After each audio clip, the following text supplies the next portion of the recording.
Hello, young learners. In today's module, we will revise the first chapter of Flamingo, the last lesson. The last lesson is written by Alphonse Daudet, a French novelist and short story writer. He was born in the year of 1840 and died in 1897. Through this story, Alphonse Daudet strongly supports one should have love for mother tongue, freedom of language, and patriotism. The theme of the chapter: one should not keep work pending. Usually, things are taken granted and people do not work timely. They keep on their work pending for the next day, and the proverb says, right, that tomorrow never comes. Another theme of the chapter is linguistic chauvinism. Linguistic chauvinism means when person thinks that their language is better than others' language. The last lesson is set in the days of Franco-Prussian War. This war took place between France and Prussia. Present time Germany, Poland, and parts of Austria were that time Prussia. When France was defeated by Prussia, its two districts, Alsace and Lorraine, have passed into Prussian hands. Here you can see Alsace and Lorraine. The story is written in first person. This is a story that doesn't say only about victory and defeat. It says beyond that. It talks about human emotions, their trivial matters, common follies, and great results. So, through a young boy whose name is Franz, the story is told. The story is written in first person and the narrator is Franz, a young boy, schoolboy. So a young boy named Franz is heading to his school, getting late, not prepared to answer the questions on participles that his teacher asked to prepare. Because he was under this impression that work can be done the next day and he keeps his work pending.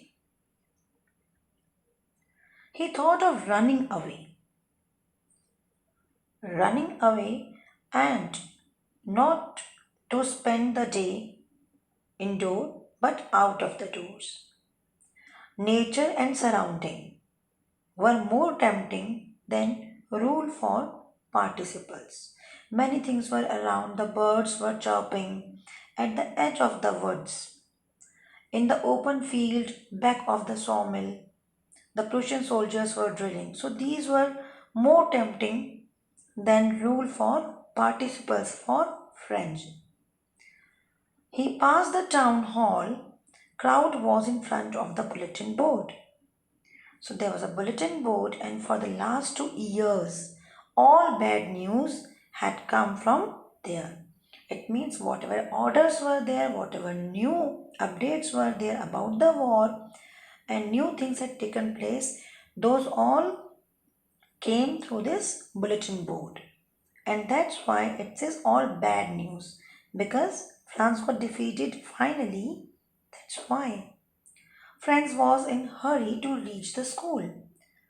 But on the way, one person who was a blacksmith, Watcher was the name, he was standing in front of the bulletin board, was reading that, and he told Franz not to go fast.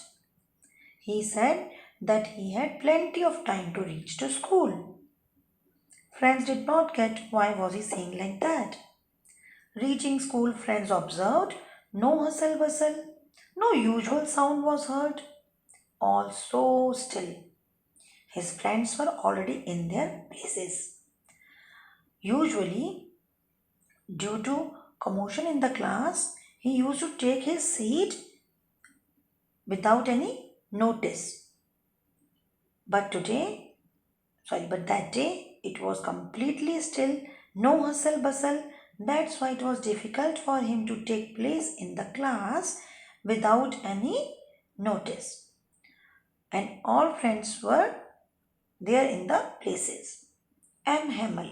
M. Hamel is the name of the teacher. He was walking up and down with his terrible iron ruler under his arm. M. Hamel saw him and very kindly asked him to take seat. This was also unusual. Unusual things happened that day. Apart from silence and teacher was very kind, he noticed the teacher M. Hamel had on his beautiful green coat, his frilled shirt, little black silk cap, all embroidered. Such a beautiful attire he wore only on inspection and prize days. So, why was he wearing that day? It was quite unusual. On the back benches, the village people were sitting quietly. This was in addition to these unusual things that day. Oldhauser, the former mayor, the former postmaster, and several others. And Oldhauser brought Old Primer also. It's a book used to teach children how to read. He brought that and they were sitting over there. Basically, they were sitting over there to show their gratitude towards teacher who was teaching French in the school for last 40 years. And somewhere they were regretting on this that they did not learn the language timely. The teacher announced, "My children, this is the last class I shall give you. The order has come from Berlin to teach only German in the schools of Alsace and Lorraine. The new master comes tomorrow. This is the last French lesson. I want you to be very attentive." This was announcement. It was done by M. Hamel, the teacher to all. This announcement left Franz shocked.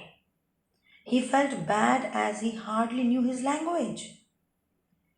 He found the books a minute ago were burdensome, then they were friends and M. Hamel too. So he found that all those things that he found quite burdensome to his life, that language, those books in various of various subjects, they were now friend because when something leaves us or someone leaves us, we come to know the importance of that person and importance of that those things or places.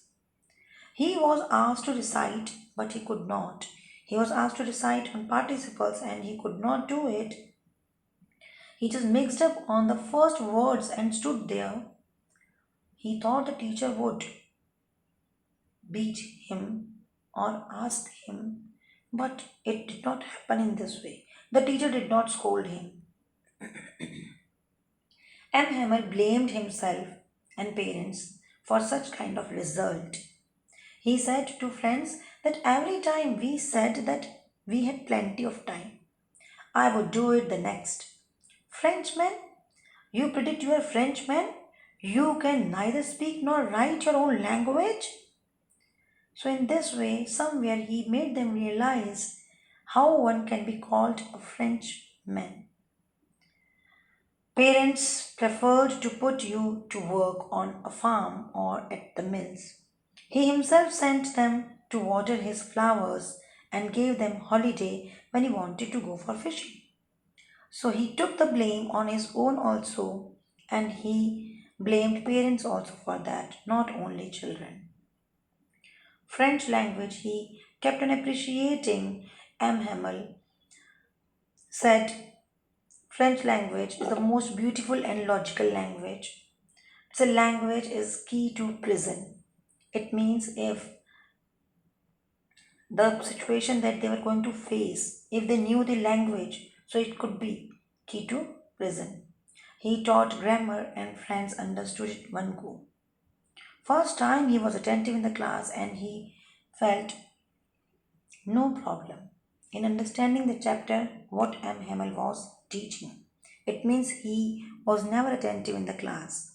He listened so carefully and that he had never explained everything in such way maybe with so much patience because to today that the teacher was also quite patient to teach children.